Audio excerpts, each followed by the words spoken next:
అందరికీ నమస్తే. నేను మీ భార్గవి. వెల్కమ్ బ్యాక్ టు అమ్మ చేతి వెంట.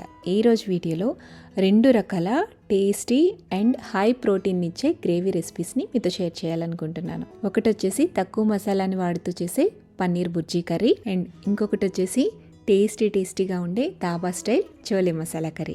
ఈ 2 రెసిపీస్ని కూడా మీరు రైస్తో అయినా సర్వ్ చేసుకోవచ్చు, లేదా చపాతీతో అయినా సర్వ్ చేసుకోవచ్చు. చపాతీతో అయితే ఇక అల్టిమేట్ అనమాట, నెక్స్ట్ లెవెల్లో ఉంటాయి. సో పిల్లల నుంచి పెద్దవాళ్ళ వరకు హై ప్రోటీన్ ఎనర్జీని ఇచ్చే ఈ టేస్టీ అండ్ హెల్దీ రెసిపీస్ని మీరు కూడా ఇంట్లో తప్పకుండా ట్రై చేయండి. ఫస్ట్ పన్నీర్ బుర్జీ కర్రీని చేసి చూపిస్తాను. ఆ తర్వాత చోలే మసాలా ఎలా తయారు చేసుకోవాలో చూసేద్దాం. స్టవ్ మీద ప్యాన్ పెట్టుకోండి. అందులోకి 2 టేబుల్ స్పూన్ల దాకా నూనె, 1 టేబుల్ స్పూన్ దాకా బటర్ వేసుకోండి. బటర్ కరిగిన తర్వాత 1 టీ స్పూన్ దాకా జీలకర్ర వేసి వేయించండి. జీలకర్ర లైట్గా వేగిన తర్వాత ఇందులోకి 1/2 కప్పు దాకా సన్నగా కట్ చేసి పెట్టుకున్న ఉల్లి తరుగును వేసుకుని బ్రౌన్ షేడ్ వచ్చేంత వరకు ఫ్రై చేసుకోవాలి. ఉల్లిపాయలు ఇలా ఆయిల్లో బాగా వేగాక ఇందులోకి 1 టీ స్పూన్ దాకా అల్లం వెల్లుల్లి పేస్ట్ వేసి పచ్చివాసన పోయేంత వరకు ఫ్రై చేయండి. ఇప్పుడు ఇందులోకి 2 పచ్చిమిర్చిని సన్నగా కట్ చేసుకుని యాడ్ చేసుకోండి. అలాగే 2 రెమ్మల కరివేపాకును కూడా వేసి కొద్దిగా ఫ్రై చేయండి. నెక్స్ట్ ఇందులో 1 టేబుల్ స్పూన్ దాకా శనగపిండిని వేసి నూనెలో బాగా వేయించాలి. పచ్చివాసన లేకుండా చూసుకోండి. జస్ట్ ఒక 2 to 3 మినిట్స్ పాటు ఆయిల్లో మీడియం ఫ్లేమ్లో ఫ్రై చేస్తే పచ్చివాసన అంతా పోతుంది. అండ్ అలాగే ఈ శనగపిండి మాడిపోకూడదు. మాడిపోతే కర్రీ టేస్ట్ అంతా మారిపోతుంది అనమాట. సో దోరగా వేయించేసుకున్న తర్వాత ఇందులోకి సన్నగా కట్ చేసి పెట్టుకున్న 1/2 కప్పు దాకా టమాటా ముక్కలు వేసి ఒకసారి అంతా బాగా కలపండి. మీ దగ్గర క్యాప్సికమ్ ఉంటే కనుక సన్నగా కట్ చేసి పెట్టుకున్న క్యాప్సికమ్ యాడ్ చేసుకున్నా కూడా ఈ కర్రీలోకి టేస్ట్ బాగుంటుంది, లేకపోతే స్కిప్ చేయొచ్చు. నెక్స్ట్ ఇందులో 1/2 టీ స్పూన్ దాకా పసుపు, రుచికి సరిపడా ఉప్పు, 1.5 టీ స్పూన్ దాకా కారం, అంటే మన స్పైసీనెస్ని బట్టి కారం ఇందులో వేసుకోవాలి.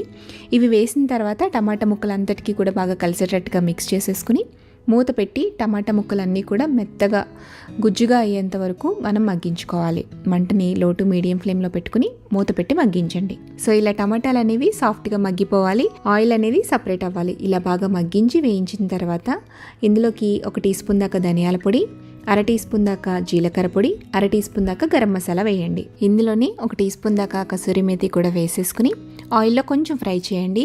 ఈ మసాలా అంతా కూడా లైట్గా వేగిన తర్వాత ఇందులోకి 1.5 కప్పు దాకా నీళ్లు వేసుకోవాలి. నీళ్లు వేసుకుని కలుపుకుని సాల్ట్ అడ్జస్ట్ చేసుకుని మూత పెట్టి బాయిల్ అయ్యేంత వరకు మరిగించండి. ఈలోపు 150 గ్రాముల దాకా పన్నీర్ తీసుకుని ఇలా మీరు గ్రేట్ చేసుకున్నా పర్వాలేదు, లేదా చేత్తో మ్యాష్ చేసుకున్నా పర్వాలేదు. పన్నీర్ అనేది సాఫ్ట్గా ఉంటే మనం ఈజీగా చేత్తో మ్యాష్ చేసేసుకోవచ్చు.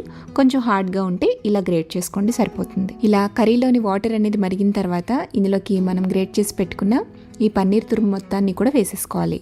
పన్నీర్ మొత్తాన్ని వేసి బాగా కలపండి. కలుపుకుని మూత పెట్టి జస్ట్ ఒక 2 మినిట్స్ పాటు మగ్గించండి. సో మన పన్నీర్ బుర్జీ అయితే ఆల్మోస్ట్ రెడీ అయిపోయిందండి. స్టవ్ ఆపే ముందుగా 1 టేబుల్ స్పూన్ దాకా ఫ్రెష్ క్రీమ్ ఉంటే ఫ్రెష్ క్రీమ్ యాడ్ చేసుకోండి. అలాగే సన్నగా తరిగి పెట్టుకున్న కొత్తిమీరతో గార్నిష్ చేసేసుకుని కలిపేసుకుని స్టవ్ ఆపి పక్కకు దించేసుకోండి. అంతే, ఎంతో టేస్టీగా సింపుల్గా క్విక్గా రెడీ అయిపోయే పన్నీర్ బుర్జీ రెడీ. ఈ రెసిపీ చపాతీతో చాలా బాగుంటుంది. రెండింటి కాంబినేషన్ కూడా బెస్ట్ కాంబినేషన్ అనమాట. ఈ రెసిపీ కోసం ఫస్ట్ 1 కప్పు దాకా కాబూలీ శనగలు తీసుకోవాలండి. శనగల్ని గిన్నెలో వేసి శుభ్రంగా కడిగి మళ్ళీ నీళ్లు పోసి రాత్రంతా నానపెట్టుకోవాలి. ఇలా నానపెట్టుకున్న శనగల్ని వాటర్ లేకుండా డ్రైన్ చేసేసుకుని అచ్చం శనగల్ని మాత్రమే ఒక కుక్కర్లోకి తీసుకోండి. నెక్స్ట్ ఇందులోనే 1 అర ఇంచు దాకా దాల్చిన చెక్క, 1 యాలక్కాయ, అనాస పువ్వు, 1 బిర్యానీ ఆకు కూడా వేయండి. ఇందులోనే 2 టీ బ్యాగ్స్ దాకా వేసుకోండి, లేదంటే 2 టీ స్పూన్ల దాకా టీ పౌడర్ని ఒక కాటన్ క్లాత్లో వేసి బాగా ముడి వేసేసి ఊడిపోకుండా ఇందులో యాడ్ చేసుకోవాలి. నెక్స్ట్ ఇందులో 2 కప్పుల దాకా నీళ్లు పోసి 4-5 విజిల్స్ వచ్చేంత వరకు ఉడికించుకోండి. శనగల్ని ఇలా మెత్తగా ఉడికించేసుకున్న తర్వాత ఇందులో ఉండే టీ బ్యాగ్స్ని బయటికి తీసేసేయండి. కలర్ చూసారా, ఇలా వస్తుందన్నమాట. వీటన్నిటిని కూడా ఒక గిన్నెలోకి తీసుకుని పెట్టేసుకోండి. ఇప్పుడు దీనికోసం మసాలా తయారు చేసుకుందాం. స్టవ్ మీద ఒక చిన్న గిన్నెను పెట్టుకుని అందులోకి 1 ఇంచు దాకా దాల్చిన చెక్క, 3 లవంగ మొగ్గలు, 2 యాలక్కాయలు వేసి కొంచెం దోరగా ఫ్రై చేయండి. ఇవి కొంచెం వేగాక ఇందులో 1 టీ స్పూన్ దాకా మిరియాలు వేయండి. 2 టీ స్పూన్ల దాకా ధనియాలు, 1/2 టీ స్పూన్ దాకా జీలకర్ర, 1/2 టీ స్పూన్ దాకా సోంపు వేసుకోవాలి. వీటన్నిటిని కూడా మాడిపోకుండా లో ఫ్లేమ్లో నిదానంగా 2-3 నిమిషాల పాటు వేయించి ఆ తర్వాత కారానికి తగ్గట్టుగా 6 నుంచి 8 ఎండుమిర్చి వేసుకోండి. ఇందులో మళ్ళీ మనం ప్రత్యేకించి కారం అయితే వేయమండి. సో దానికి తగ్గట్టుగా మనం ఎండుమిర్చి వేసుకోవాలి. ఎండుమిర్చి వేసాక జస్ట్ 1 నిమిషం పాటు కలిపేసి స్టవ్ ఆఫ్ వేసేసి వీటిని పూర్తిగా చల్లారనివ్వండి. చల్లారిన తర్వాత మిక్సీ జార్లోకి తీసుకుని ఫైన్ పౌడర్లా గ్రైండ్ చేసుకోండి. డాబా స్టైల్ టేస్ట్ రావాలి అంటే ఈ మసాలాని యూస్ చేయాలి. ఇన్స్టెంట్ మసాలా యూస్ చేయాలి అనుకుంటే దీనికి బదులుగా మీరు పావ్ బాజీ మసాలా యూస్ చేయండి, బెటర్ టేస్ట్ వస్తుంది. ఇంట్లో చేసుకోగలిగితే మాత్రం ఈ మసాలాని కంపల్సరీగా యూస్ చేయండి. సో మసాలాని తయారు చేసేసుకుని పక్కన పెట్టేసుకోండి. నెక్స్ట్ ఒక 3 మీడియం సైజ్ టమాటాలని తీసుకుని ఒక మిక్సీ జార్లోకి ఇలా పెద్ద ముక్కలుగా కట్ చేసుకుని వేసుకుని ప్యూరీలా తయారు చేసుకోవాలి. చోలే మసాలా గ్రేవీలోకి ఈ టమాటా ప్యూరీ కంపల్సరీ అండి. సో టమాటాలని ఈ కర్రీలోకి కొంచెం ఎక్కువ యాడ్ చేసుకోవాలన్నమాట. సో టమాటా ప్యూరీని కూడా రెడీ చేసేసుకుని పక్కన పెట్టేసుకోండి. ఇక మనం నెక్స్ట్ మెయిన్ ప్రాసెస్లోకి వెళ్ళిపోదామండి. స్టవ్ మీద కడాయిని కానీ ఇలా ప్యాన్ కానీ పెట్టుకోండి.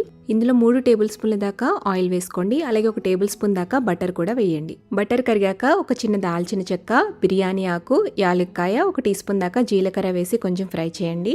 నెక్స్ట్ ఇందులోకి 1 కప్పు దాకా బాగా సన్నగా కట్ చేసి పెట్టుకున్న ఉల్లి తరుగుని వేసి ఉల్లిపాయ గోల్డెన్ షేడ్ వచ్చేంత వరకు ఆయిల్ పైకి తేలేంత వరకు బాగా వేయించాలి. ఉల్లిపాయ ముక్కలు ఎంత వేగితే మనకి గ్రేవీ అంత చక్కగా వస్తుందన్నమాట. సో ఈ ఉల్లిపాయ అంతా కూడా ఈ విధంగా వేగిన తర్వాత ఇందులో 1/2 టేబుల్ స్పూన్ దాకా అల్లం వెల్లుల్లి పేస్ట్ వేసి పచ్చివాసన పోయేంత వరకు ఫ్రై చేయండి. నెక్స్ట్ ఇందులో మనం గ్రైండ్ చేసి పక్కన పెట్టుకున్న టమాటా ప్యూరీ మొత్తాన్ని వేసేసేయండి. అంతా కూడా ఒకసారి కలుపుకోండి. ఇప్పుడు ఇందులో రుచికి సరిపడా ఉప్పు, 1/2 టీ స్పూన్ దాకా పసుపు వేసి నూనె పైకి తేలేంత వరకు ఈ టమాటాని ఆయిల్లో బాగా ఫ్రై చేయాలి. ఇక్కడ మీరు కారం సరిపోదు అనుకుంటే కొంచెం కారం కూడా వేసుకోవచ్చు. బట్ మనం ఆల్రెడీ మసాలాలోకి సరిపోయే కారం వేసేసాం కాబట్టి ఇక్కడ నేను వేయట్లేదు. ఇలా గ్రేవీలోంచి ఆయిల్ అనేది సపరేట్ అవుతున్నప్పుడు ఇందులోకి కొంచెం కరివేపాకు, అలాగే 2 లేదా 3 పచ్చిమిర్చిని ఇలా చీల్చుకుని వేసుకోండి. జస్ట్ ఒక 2-3 నిమిషాల పాటు ఫ్రై చేయండి. ఆ తర్వాత ఇందులో 1/2 టీ స్పూన్ దాకా ఆమ్చూర్ పౌడర్ వేసుకోవాలి. అలాగే మనం గ్రైండ్ చేసుకుని పక్కన పెట్టుకున్న మసాలా పొడిని కూడా వేసేసి బాగా కలపండి. 1 నిమిషం పాటు మీడియం ఫ్లేమ్లో బాగా ఫ్రై చేయండి. ఇలా మసాలా అంతా కూడా నూనెలో బాగా వేగాక మనం ముందుగా ఉడికించి పెట్టుకున్న కాబూలీ శనగల్ని వాటర్తో సహా వేసేసేయండి. మొత్తం ఒకసారి కలుపుకొని రుచి చూసుకుని సాల్ట్ సరిపోకపోతే సాల్ట్ని అడ్జస్ట్ చేయండి. ఇప్పుడు మూత పెట్టి మంటని మీడియం ఫ్లేమ్లో ఉంచి మధ్య మధ్యలో కదుపుకుంటూ ఈ గ్రేవీ అంతా కూడా కొంచెం దగ్గరికి చిక్కగా అవ్వాలి, అంతవరకు ఉడికించండి. ఒక 10 నిమిషాల పాటు మీడియం ఫ్లేమ్లో ఉడికిస్తే ఈ కన్సిస్టెన్సీ వచ్చేస్తుంది. ఇలా వచ్చిన తర్వాత ఒక మ్యాషర్ని తీసుకుని లైట్గా మ్యాష్ చేసుకోవాలి. మరీ మెత్తగా అన్ని శనగల్ని మ్యాష్ చేయాల్సిన అవసరం లేదండి. జస్ట్ కొద్దిగా మ్యాష్ అయితే మనకి గ్రేవీ అనేది బాగా వస్తుంది అనమాట. ఇలా లైట్గా మ్యాష్ చేసుకుంటే మనకి గ్రేవీ కన్సిస్టెన్సీ అనేది ఇలా ఉంటుంది. సో ఈ కన్సిస్టెన్సీ వచ్చాక స్టవ్ ఆపేసేసి ఇందులోకి కొద్దిగా క్రష్ చేసుకున్న కసూరి మేతి, అలాగే సన్నగా కట్ చేసి పెట్టుకున్న కొత్తిమీరతో గార్నిష్ చేసేసుకుని మిక్స్ చేసేసుకుని పక్కకు దించేసుకోవటమే. అంతే, సూపర్ టేస్టీగా ఉండే డాబా స్టైల్ చోలే మసాలా రెడీ అయిపోతుందండి. చాలా బాగుంటుందండి. నేను చెప్పినట్టుగా ఈ ప్రాసెస్లో ఒకసారి ట్రై చేసి చూడండి. డాబా స్టైల్ టేస్ట్ రావడం పక్కా. అట్లీస్ట్ వీక్లీ వన్స్ అయినా ఈ హెల్దీ డిష్ని మన మెనూలో యాడ్ చేసుకుంటే చాలా మంచిది. మరి చోలే మసాలాని మీరు కూడా ఇంట్లో తప్పకుండా ట్రై చేయండి. ట్రై చేశాక మీ ఫీడ్బ్యాక్ని నాతో కింద కామెంట్ సెక్షన్లో షేర్ చేయడం మర్చిపోవద్దు. వీడియో నచ్చితే లైక్ చేయండి, మీ ఫ్రెండ్స్కి, రిలేటివ్స్కి షేర్ చేయండి. మరిన్ని టేస్టీ సింపుల్ క్విక్ రెసిపీస్ కోసం అమ్మ చేతి వంట ఛానల్ని సబ్స్క్రైబ్ చేయండి.